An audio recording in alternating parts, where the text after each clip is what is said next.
دجال اور یہودیوں کا قتل۔ حضرت عبداللہ بن عمر رضی اللہ تعالیٰ عنہ فرماتے ہیں کہ حضرت عیسیٰ علیہ السلام اتریں گے، دجال انہیں دیکھے گا تو چربی کی طرح پگھلنے لگے گا، آپ اسے قتل کر دیں گے اور اس کے یہودی رفقا سب تتر بتر ہو جائیں گے، اور پھر انہیں بھی قتل کر دیا جائے گا، حتیٰ کہ ایک پتھر مسلمان کو پکار کر کہے گا کہ اے اللہ کے بندے، یہ یہودی میرے پیچھے چھپا ہوا ہے، آ کر اسے قتل کر دے۔ آدمی کو صبح کیسی کرنی چاہیے؟ حضرت مجاہد رحمۃ اللہ علیہ فرماتے ہیں کہ مجھے حضرت عبداللہ بن عمر رضی اللہ تعالی عنہ نے فرمایا، اے مجاہد، جب صبح کرے تو تیرے جی میں شام کا خیال نہ آئے، اور شام کرے تو تیرے دل میں صبح کا خیال مت لا۔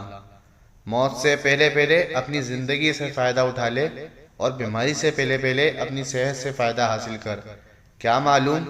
کل تجھے کس نام سے پکارا جائے گا۔